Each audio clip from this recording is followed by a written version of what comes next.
जय आदिवासी. नोटिफिकेशन नवीन जॉईन होणं सर्वांना जय आदिवासी. 1-2 मिनटं थांबूया आणि मग आपण सुरू करूया आजचा जो काही लाईव्ह आपला जो काही कार्यक्रम आहे तो. सगळ्यांना जय आदिवासी. अक्षय भुतांबरे जय आदिवासी. जय ठाकूरदादा, विजय केदारी, जितेंद्र केदारी, अजय मधेसर वेलकम, विशाल पारधी, अशोक केदारी, सर्वांचं स्वागत आहे. सुभाष पितांबरे, रोहित, हे सगळे आपले मेंबर आहेत या ग्रुपचे आणि यांचं मी आधी स्वागत करतो. 1-2 मिनटं थांबूया आणि मग ॲक्च्युली आपला जो काही कार्यक्रम त्याला सुरू करूया. सर्वांना माझा आवाज येत असेल अशी अपेक्षा आहे. थोडंसं मोठे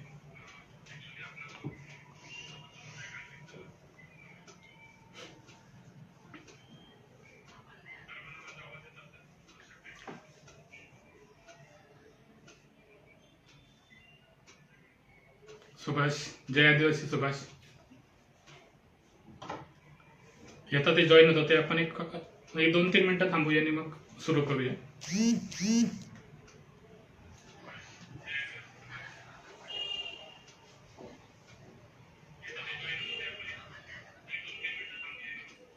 दत्ता केदारी, तुमचं स्वागत आहे या लाईव्ह कार्यक्रमामध्ये. आदिवासी युवा युवती प्रतिष्ठान पुणे जिल्हा आयोजित या आदिवासी दिनानिमित्त आपण जो काही लाईव्ह कार्यक्रम करतोय तुमच्याशी सगळ्यांशी संवाद साधायचा होता. गेले 2 वर्ष आपण एकत्र येत नव्हतो म्हणून हा खरा संवाद आहे.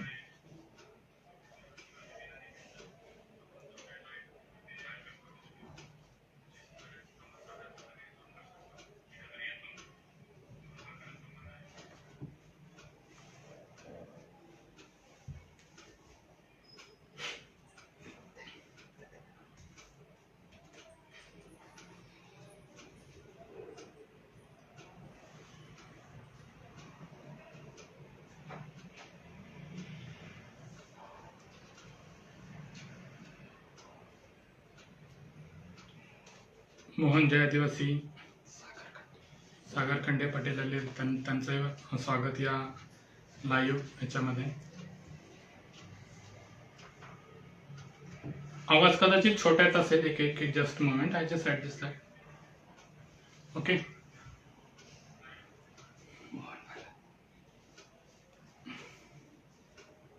मोहन जय आदिवासी. जय ठाकूर दादा.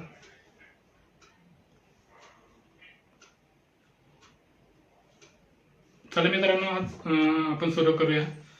प्रथम जो आपला ग्रुप आहे, जे फेसबुक ग्रुप आहे, त्याचे जवळपास 8,000 मेंबर पूर्ण होत आहेत आणि मी गर्वाने सांगेल, I proud of for that, की हा जो सगळा 8,000चा ग्रुप आहे मॅक्सिमम हे सगळे आदिवासी ठाकर समाजातील आहेत आणि त्याच्याबद्दल मला खरंच खूप गर्व आहे आणि त्याच्याबद्दल मी म्हणतो की आपली जी अस्मिता ती तिथून जागृत झालेली आहे. हा ग्रुप करण्याचा जो उद्देश होता तो कुठेतरी आज थोडासा सफल होतोय आणि प्रथम मी आज आदिवासी दिनानिमित्त तुम्हा सर्वांना आदिवासी दिनाच्या शुभेच्छा देतो आणि आजचं जे काही आपला लाईव्ह कार्यक्रम आहे तो सुरू करतो. मित्रांनो, हा जो ग्रुप होता आदिवासी युवा युवती प्रतिष्ठान, जरी पुणे जिल्ह्यात स्फूर्ती मर्यादित असला तरी याचं जे क्षेत्र हे सगळ्या ठाकर समाजासाठी आहे आणि मी जसं म्हणतो की युवकांवर आपण युवक केंद्रित आहोत. युवकांवर भर देण्यासाठी हा ग्रुप आपण स्थापन केला होता आणि त्याचंच हे पुढचं फलित आहे की आज हा मोठ्या प्रमाणात ग्रुप वाढत आहे. मित्रांनो, आजचा जो दिवस आहे तो जागतिक आदिवासी दिन म्हणून साजरा केला जातो. आज आपण 21व्या शतकात वावरत आहोत, पण तरीही आदिवासींची स्थिती पाहिली तर त्याच्यामध्ये बरेच वेळेला आपल्याला गरिबी, अज्ञान या गोष्टी खूप मोठ्या प्रमाणात पाहायला मिळतात. त्याच्यामुळे बेरोजगारी आहे, शिक्षणाचा अभाव आहे, या गोष्टी आहेतच. पण त्याच्यातूनही एवढ्या समस्या असूनही काही चांगल्या गोष्टी घडतात की आदिवासी याही परिस्थितीमध्ये आपले अस्तित्व टिकवून आहे, आपली संस्कृती टिकवून आहे आणि त्याचा नक्कीच आपल्याला अभिमान आहे आणि आपण तो अभिमान बाळगला पाहिजे. आज जर आपण पाहिलं तर कुठलीही आदिवासी जमात म्हटलं की त्याला विशिष्ट अशी परंपरा असते, विशिष्ट अशा रूढी असतात, चालीरीती असतात, लोकविश्वास असतो आणि त्याच्यावर तो समाज टिकलेला असतो. आज आपण ज्या ठाकर समाजातून येतो त्या ठाकर समाजाच्या खूप साऱ्या चालीरीती आहेत, परंपरा आहेत आणि त्या आपण बऱ्यापैकी फॉलो करतो किंवा आपण त्या जपतो आहोत आणि त्याच्यातूनच आज आपल्याला बऱ्याचशा गोष्टी पाहायला मिळतात. पण तरीही खूप अशा गोष्टी आहेत की ज्या खरंच व्हायला हव्यात पण त्या होत नाहीयेत. मग त्याच्यासाठी आपल्यातले बऱ्याचशा संघटना असतील, बरेचसे छोटे छोटे ग्रुप आहेत. म्हणजे मला उल्लेख करायला आवडेल की बरेचसे आपले जे काय संघटना आहेत त्या खरंच खूप छान काम करतात आणि त्याचं आपण कौतुक केलं पाहिजे किंवा त्यांच्या पाठीमागे आपण उभं राहिलं पाहिजे. मित्रांनो, आजचा जो आदिवासी दिन साजरा होतोय त्याची जर जागतिक थीम पाहिली तर ती आहे कोणाला मागे न ठेवणे. पहा मी काय सांगतोय, कोणाला मागे न ठेवणे, त्याच्यानंतर आदिवासी आणि नव्या सामाजिक करारांची हाक. अतिशय छान विषय आहे हा की कोणाला मागे न ठेवणे. जग 21व्या शतकात प्रगती करतंय, शिक्षण घेतंय, संघटित होतंय, संघर्ष करतंय, जे बाबासाहेबांनी आपल्याला सांगितलं होतं. मी पुन्हा पुन्हा काय सांगतोय, शिक्षण झालंच पाहिजे, संघटन झालंच पाहिजे आणि त्याच्याबरोबर प्रगती साधली पाहिजे. मग याच्यासाठी काय करावं लागणार आहे, तर पहिलं आहे की शिक्षण घेतलं पाहिजे. शिक्षण घेतलं तरच आपण शिक्षणातून पुढे जाऊ, त्याच्यानंतर संघटन आणि त्याच्यानंतर प्रगती. पण डॉक्टर बाबासाहेबांचा हा विचार आज कुठेतरी मागे पडताना असं दिसतं. असं वाटतंय की आपण खरं शिक्षण घेतोय का, खरं संघटन करतोय का, का कुठली तरी संघटना उठते आणि फक्त काहीतरी मिळवण्यासाठी पुढे पुढे हे करायला जाते. त्यांचा मूलमंत्रच होता शिका, आधी शिका, शिक्षण घ्या, भरपूर शिक्षण घ्या, त्याच्यानंतर संघटन करा आणि वेळ आली तरच संघर्ष करा. आपण काय करतोय, आपण खरं तसं करतोय. आपली कुठलीही संघटना असेल तर त्याला विशिष्ट अशा काही विचारधारा असल्या पाहिजे, त्याचे वर्षभराचे जे काय प्लॅनिंग असतात ते असले पाहिजे. ते कुठेतरी कमी पडतात, त्याच्यावर आपल्याला भर दिला पाहिजे. आता आपल्या समाजाचा विचार केला तर आपल्याकडे खूप साऱ्या संघटना आहेत, खूप छान काम करतात. मी सुरुवातीलाच उल्लेख करेल आणि त्याच्यानंतर आपण पुन्हा आपल्या आजच्या आदिवासी दिनाच्या मूळ विषयाकडे जाऊया. की प्रथम आपण आदिवासी दिनानिमित्त जे काय आपले वीर आहेत की जे आदिवासी क्रांतिकारक आहे किंवा ज्या आदिवासी रत्न आहेत त्यांचा थोडासा उल्लेख करून मग पुढे जातोय. की त्याच्यामध्ये आपले क्रांतिकारक बिरसा मुंडा, भगवान बिरसा मुंडा, राघोजी भांगरे, बाबुराव शेडमाके, त्याच्यानंतर राया ठाकर आहेत, त्याच्यानंतर आपलं आदिवासी रत्न ठकाबाबा गांगड आहेत, त्याच्यानंतर बुधा सक्रू मेंगळ आहेत. ही जी आदिवासी रत्न आहेत ना किंवा आदिवासी क्रांतिकारक आहेत त्यांचे आदर्श तर आहेत आपल्या पुढे. पण एवढे आदर्श असतानाही आपण आपण मागे थोडेसे पडलोय का, याचा खरंच विचार करण्याची आज गरज पडत आहे. आणि त्याच्यासाठीच आपल्याला काही गोष्टी व्हाव्यात म्हणून हा जो काय आमचा थोडा छोटासा प्रयत्न होता आदिवासी ठाकर युवा युवती प्रतिष्ठान पुणे जिल्हा स्थापन करण्याचा. कारण याचा मूळ उद्देश होता की जो काही युवक आहे, जे काही युवती आहेत, ज्यांचे काही प्रश्न आहेत ते कदाचित थोडेसे वेगळे आहेत. 21व्या शतकातील आपल्या आदिवासींचे प्रश्न थोडेसे वेगळे आहेत. ते जर त्याच्यातून सुटत असतील तर त्याच्यासाठी हा आम्ही प्रयत्न केला होता. मग त्याच्या स्थापनेपासून ज्या काही मंडळी आमच्या बरोबर होती, मग त्याच्यामध्ये जे काय माझे सहकारी आहेत की त्याच्यामध्ये रोहित काळे असेल, त्याच्यानंतर सुभाष असेल, मंगेश गावडे असतील, त्याच्यानंतर अजय मेंगळे, रितेश शिंदे, गोरेश केदारे असतील, ज्ञानेश्वर शिंदे असतील, हे जे आहेत हे पूर्वीपासून सोबत आहेत. बरं, ज्या टायमाला हा ग्रुप स्थापन झाला होता त्यावेळेला आम्ही म्हटलं होतं की यातून मॅक्सिमम युवकांना आपण मार्गदर्शन करण्याचा प्रयत्न करू आणि त्या बॅनरखाली आम्ही बरेचसे कार्यक्रम घेण्याचा प्रयत्न केला. जे काही होतकरू युवक होते त्यांच्यासारखे मार्गदर्शन केलं किंवा काही गुणगौरवासारखे कार्यक्रम घेतले. जिथे गरज असेल तिथं आपण त्यांना विशिष्ट अशा गोष्टींसाठी मदत सुद्धा केली आणि हा उद्देश होता. मित्रांनो, आज आपण ज्या ठिकाणी आहोत, जिथे आहोत तिथून मात्र बरेचसे प्रश्न भेडसावतात. आजची परिस्थिती अशी आहे की जवळपास आपल्या महाराष्ट्राचा जर विचार केला तर जवळपास 1.25 कोटी आदिवासी समाज आहे आणि त्याच्यापैकी 11-12 लाख जे काय असतील ते आपण ठाकर समाज आहे. पण तो पण खूप विखुरलेला, जवळपास 7 जिल्ह्यांमध्ये विखुरलेला समाज आहे. प्रत्येक जिल्ह्याची जे काही भौगोलिक स्थिती असेल, बाकीची असेल ती वेगळी आहे आणि याच्यातूनही मार्ग काढत आपण पुढे जात आहोत.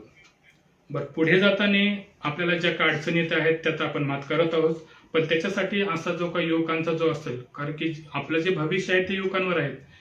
आता जे काय होतकरू तरुण होतेचे माझ्याबरोबर बरेचसे आहेत, अजूनही खूप सारे आहेत. म्हणजे त्याच्यामध्ये मी बरेच जणांचं तुम्हाला नक्की हे करेल की हे जे युवक आहेत यांच्याकडे खरंच काहीतरी विशिष्ट अशा हे आहेत म्हणजे गुण आहेत आणि त्याचा ते कौशल उपयोग करतात. बरं, ज्या टायमाला आपण आदिवासी दिन साजरा करतो, आज खूप मोठ्या प्रमाणात आदिवासी दिन साजरा झाला, सगळ्यांनी केला, खूप छान छान बॅनर पडत आहेत, सगळं पडत आहे, लोक डीपी ठेवतात आहे, स्टेटस ठेवतात आहे. पण मित्रांनो, खरंच त्याप्रमाणे आपला आदिवासी दिन साजरा होतोय का? आपलं तेच आपण म्हणूया की त्याला की तोच आपला फक्त आदिवासी दिन आहे का?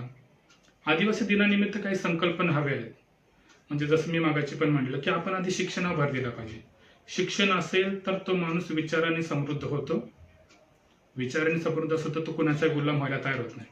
म्हणून मी काय म्हणतो की आपण जरी हे जे आदिवासी क्रांतिकारक असेल तरी आपल्याला जी काही विचारधारा दिली, आपल्याला जे काय हक्क दिलेले आहेत त्याच्यामध्ये आपल्या घटनेचा खूप मोठा वाटा आहे मित्रांनो, खूप मोठा वाटा आहे. म्हणजे ज्या डॉक्टर बाबासाहेब आंबेडकरांनी घटना लिहिली, 5वी 6वी अनुसूची ज्याच्यामध्ये आपल्याला विशेष अधिकार दिले, त्याच्या अंतर्गत आपल्याला पेसा कायदा आला की आपल्या एका विशिष्ट भूभागावर राहणाऱ्या लोकांसाठी काहीतरी विशिष्ट असे कायदे स्वतःसाठी आणि स्वतःचं सगळं सुशासन असावं असं त्यांचा त्याच्यातून खरा उद्देश होता. पण खरंच तो आज सफल होतोय का? सगळं आपल्या हातात आहेत का? माझं तर तुम्हाला आव्हान आहे या फेसबुक लाईव्हच्या माध्यमातून की जर तुम्हाला ह्या गोष्टी बदलायच्या असेल ना तर त्या सुशासनाचा किंवा याचा भाग बना. भाग कसा बनायचा, काय बनायचा, तर आपल्याला माहिती आहे की भाग बनायचा असेल तर आपल्याला पहिली शिक्षण घेतलं पाहिजे, संघटन वाढवलं पाहिजे, कुठल्या गोष्टीचा अभ्यास केला पाहिजे आणि त्याच्यानंतरच आपण भाग घेऊ. कुठल्याही अर्धवट माहितीवर कुठल्याही याच्यामध्ये पडण्याचं हे करू नका. मला फक्त एवढंच याच्यातून सांगायचंय की युवक हा जसा देशाचा जो काय कणा असतो तसा आपल्या आदिवासी समाजाचा सुद्धा कणा आहे. आज युवक ही खूप मोठी शक्ती आपल्याकडे आहे आणि त्याचा उपयोग करून आपल्याला मित्रांनो पुढे जायचंय. म्हणून माझं काय म्हणणं आहे की मॅक्सिमम शिक्षणावर भर द्या. आज आपल्याकडे जर पाहिलं गेल्या 4 वर्षातलं मी फक्त सांगतोय कारण मी त्याच्या आधी या चळवळीत नव्हतो, पण गेल्या 4 वर्षात मी जे काय ऑब्झर्व केलं त्या माझ्यासाठी खूप मोठं हे होतं, खूप मोठी अचिव्हमेंट होती. आम्ही जसे जसे कार्यक्रम पाहिले तसे तसे मला काही आपल्या समाजातील खूप छान छान होतकरू तरुणांचे किंवा त्यांच्याकडे जे नॉलेज आहे त्यांच्या गोष्टी कळत गेल्या.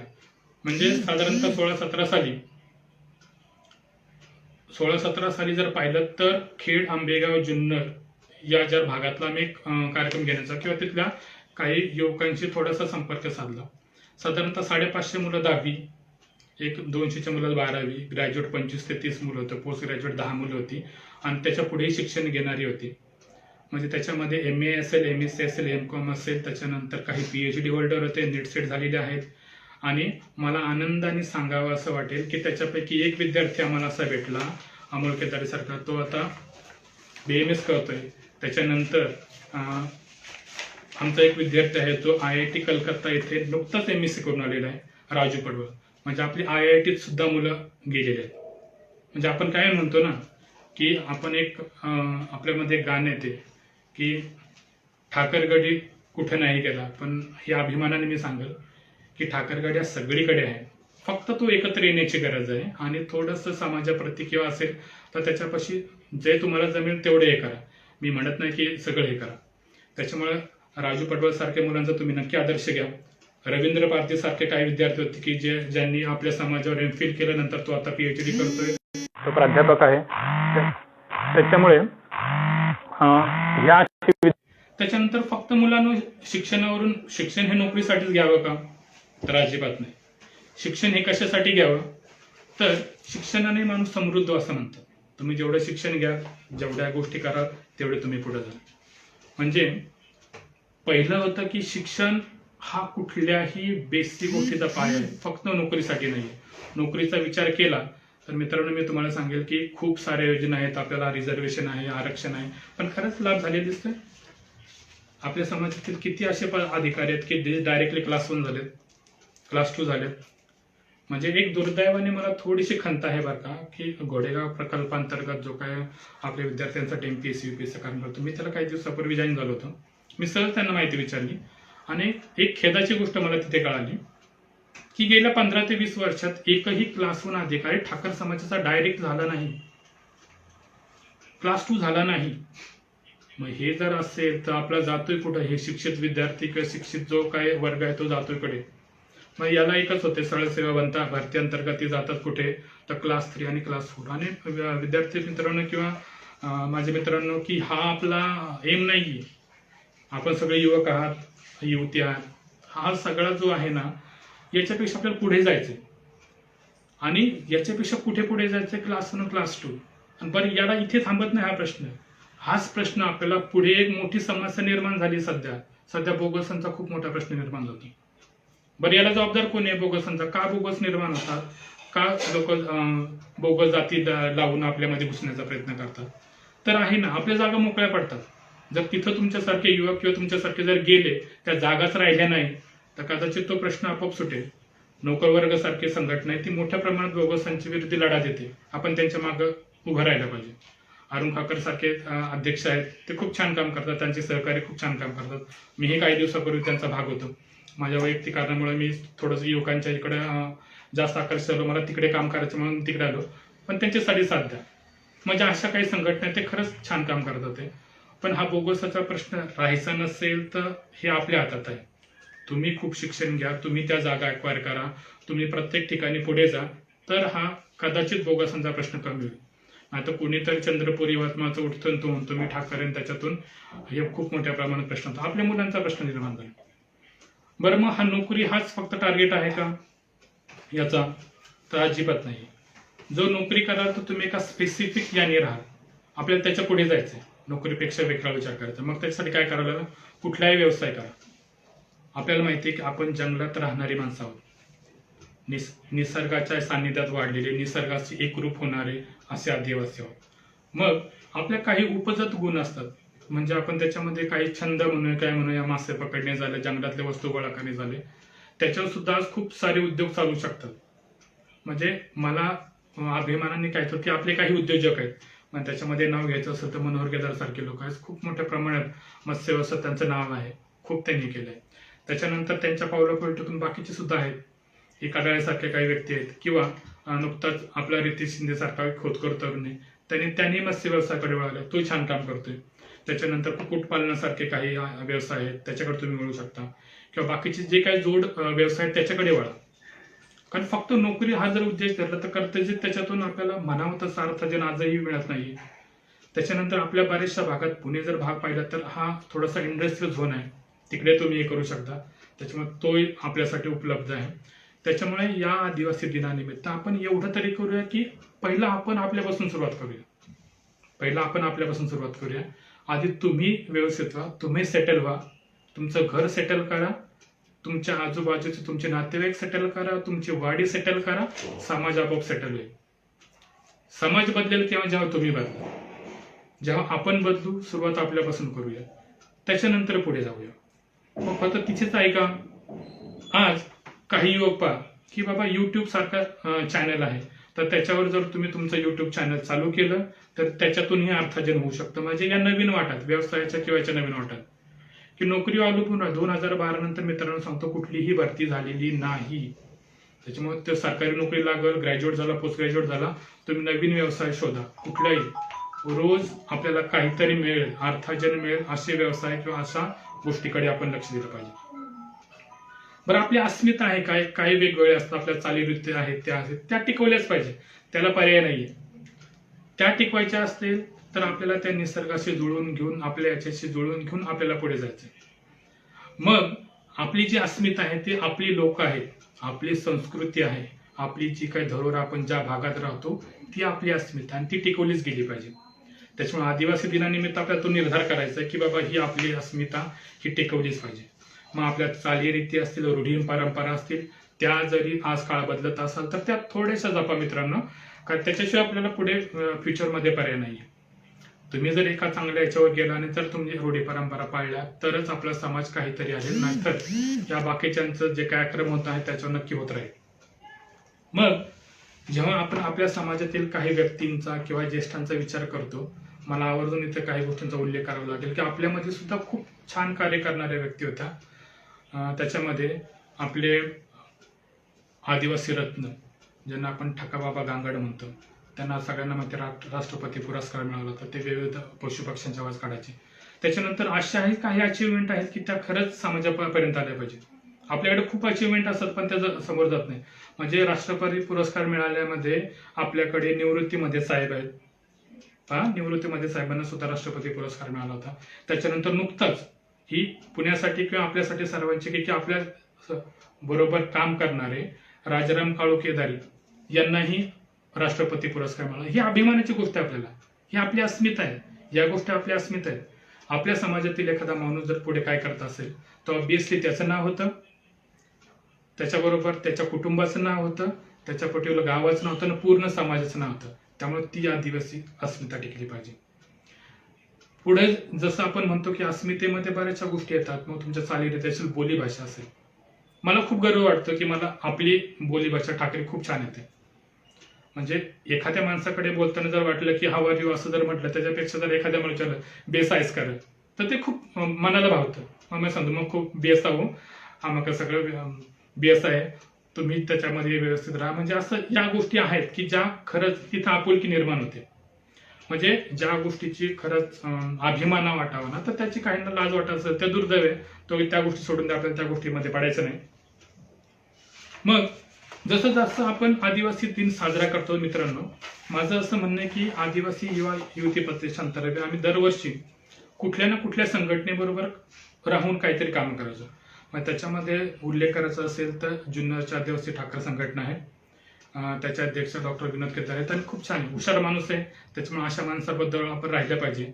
अशी जी आहेत ना त्या आपल्या अस्मिता आहेत, त्या टिकूनच ठेवल्या पाहिजे. खरं त्याच्याबरोबर ज्यांची जे सहकार्य आहे त्यांचं खरंच काम उत्तम आहे, त्यांचं कौतुकच झालं पाहिजे. पण आत्ता जो परिस्थिती आहे गेल्या 2 वर्षापासून आम्ही खरं हे सगळं थांबवलं होतं. कार्य थांबवलं होतं कारण खूप वाईट वेळ आली होती समाजावर, तशीच पूर्ण जगावर वाईट वेळ होती. कोविडचा एक भयानक विषाणू आला आणि सगळं जग थांबलं. पण मित्रांनो, अभिमानाने सांगायचं वाटेल की आपल्या ठाकर समाजाला याच्यापासून खूप कमी प्रमाणात हानी झाली. कदाचित आपल्यामध्ये इम्युनिटी पॉवर असेल का असेल, मग त्याच्यामध्ये खरंच येतं की आपली जी अस्मिता आपण म्हणतो, अस्मिता म्हणजे काय, ज्या काय चालीरीती असेल किंवा आपल्याकडे जे काय हे असते, म्हणजे रानभाज्या आपण खात असू किंवा बाकीच्या गोष्टी असतात, त्याच्यामध्ये खरंच आपल्या समाजाची इम्युनिटी खरंच खूप स्ट्रॉंग आहे. आणि त्याचा मला अभिमान वाटतो की बऱ्याचशा ज्या काय वाढ आहेत त्या आज कोविड मुक्त आहेत. आपल्याही लोकांनी कोविड युद्ध म्हणून काम केलं असेल. मग त्याच्यामध्ये डॉक्टर असतील सगळे.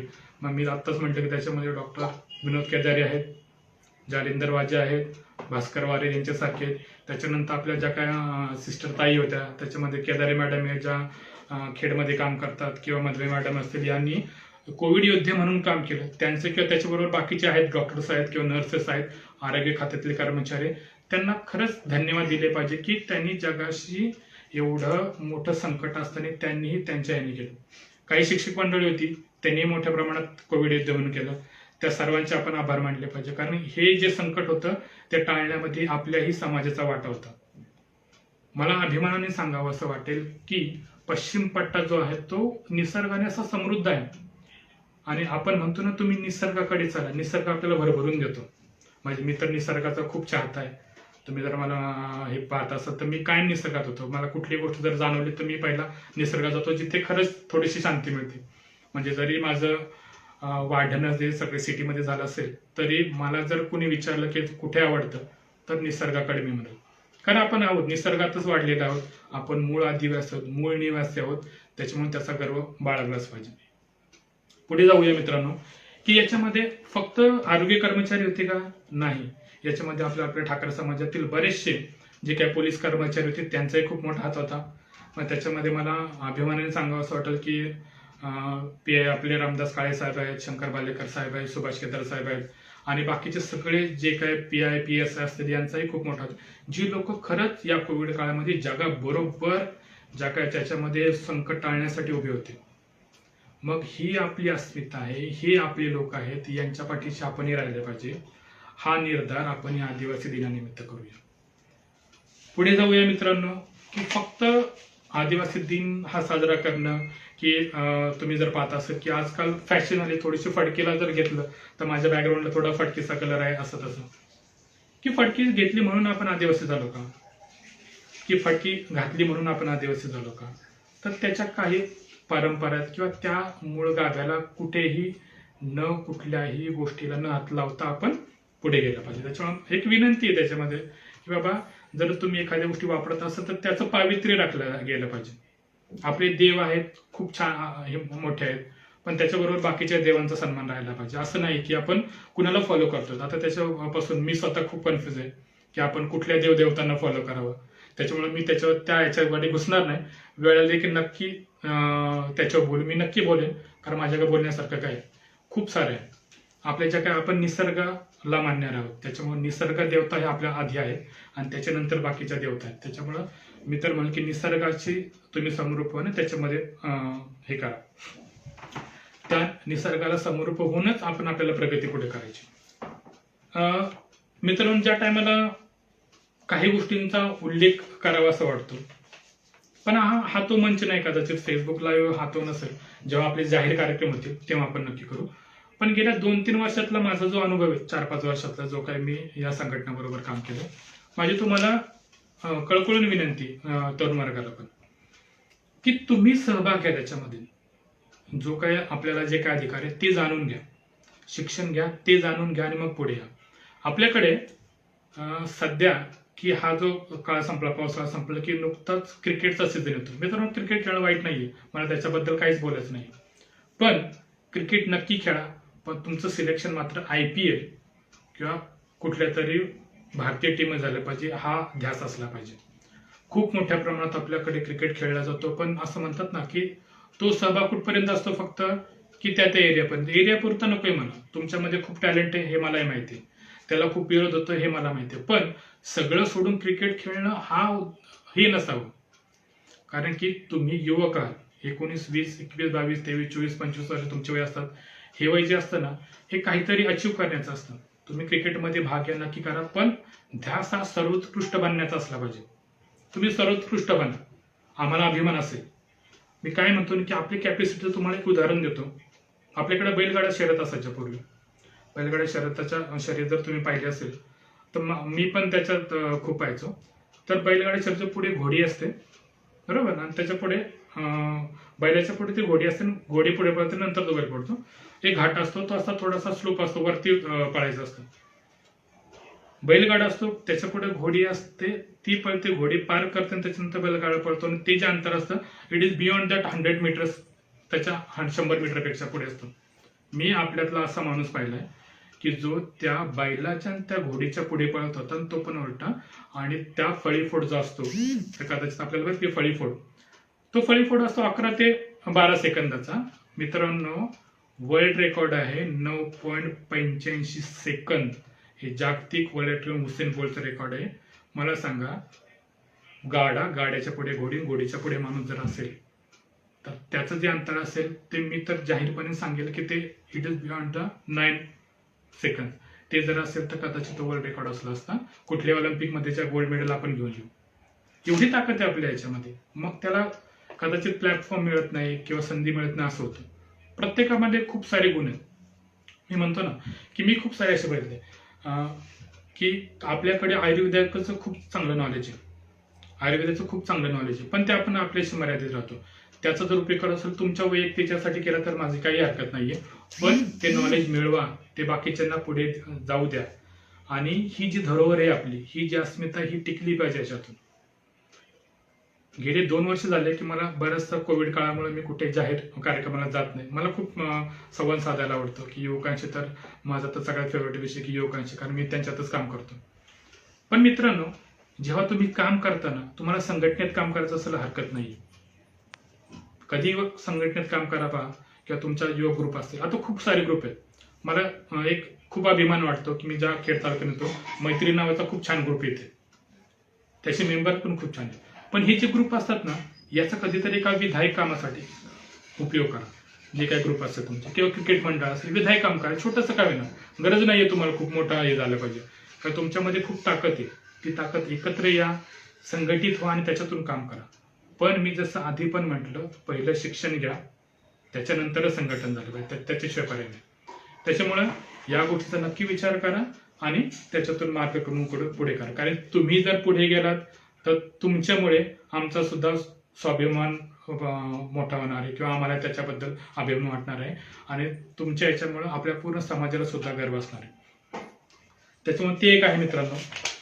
त्याच्यानंतर आपण थोडंसं आता याच्याकडे वळूया की बाबा आपल्या पुढच्या काय गोष्टी आहेत की बाबा आपल्याला पुढे काय करायचंय. आपल्याला सगळे कायदे झाले, सगळं झालं, पण आपल्या या ग्रुपचा नक्की उपयोग कसा करावा.